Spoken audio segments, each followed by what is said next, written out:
Hey, what up YouTube, and welcome to my channel, The Reader's Blog 21. I'm your host Cosmic, and today we're going to be talking about the Peace and War books by Joe Handleman. Now, these books are a time travel series about a William Mandela who's recruited into the smartest army there is. Now, the first book deals with how he gets into the army, and then we follow him as he continues getting better and better in the army. Now, when we first meet William, he is in his Earth base where he is learning how to silently kill a man. Due to the nature of the war, it means that every time he comes back to Earth, Earth would have progressed a few years, which then has him deal with things that he doesn't understand in a time he doesn't know, in a planet that's basically alien to him. This book starts off well. Okay, this trilogy starts off well. The character development is fantastic. You feel the actual confined space that they're in. You actually are rooting for the character. And when he gets into the war, you completely buy into it. You completely, you feel him getting better and better, which is something Handleman did, which I suppose, due to Handleman's backstory, because as he was in the war himself, he can write that bit better. The bit that lets it down, though, is when Mandela actually returns from war. Something actually happens the first time he comes back, and you think, well, no, that's not how a normal human would handle it, and that is not how I would have handled it. I mean, but then again, I'm not a war veteran, so I wouldn't know. And then there's the whole love interest thing. Okay, you can literally feel the two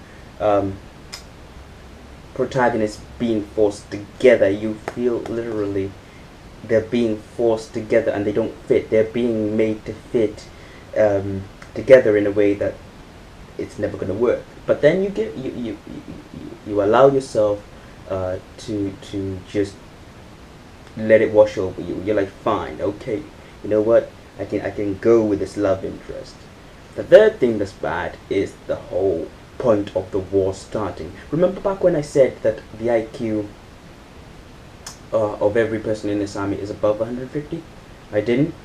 Well, no one's allowed into this army unless they have an IQ of 150 and over, which then begs the point of the war, the reason it started, which we learn at the end of the book. It shows you how stupid things can start wars. Hello, World War One.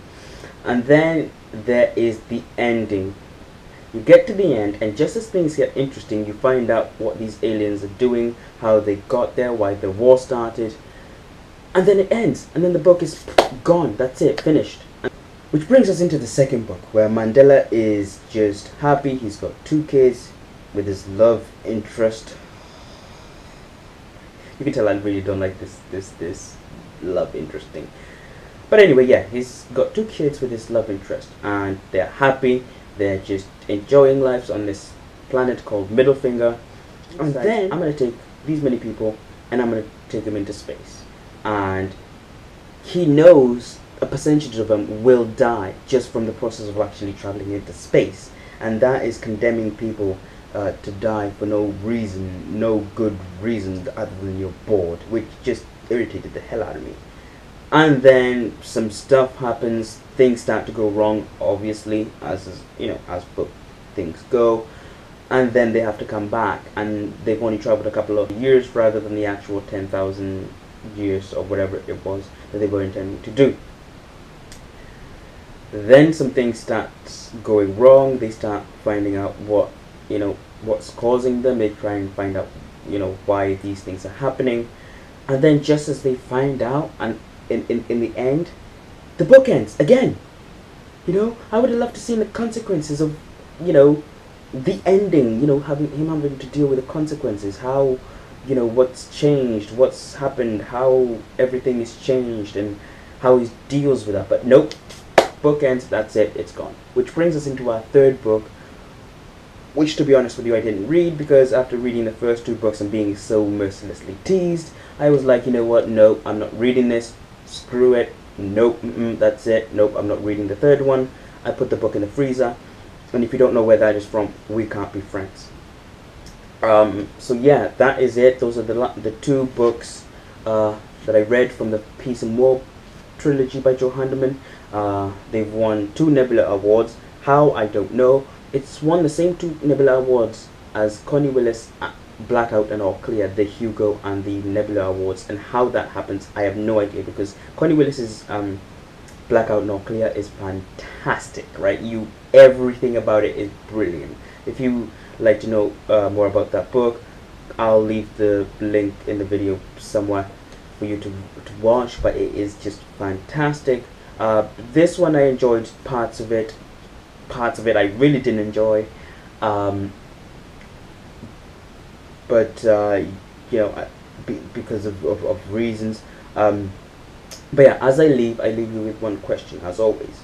If you had a time machine that could go forwards into the future or backwards into the past, would you go into the future or the past? Now for me, I'd have to go into the past. Humanity has been the best it's ever going to be. Science, yes, it's always going to advance. Mathematics, it's always going to advance.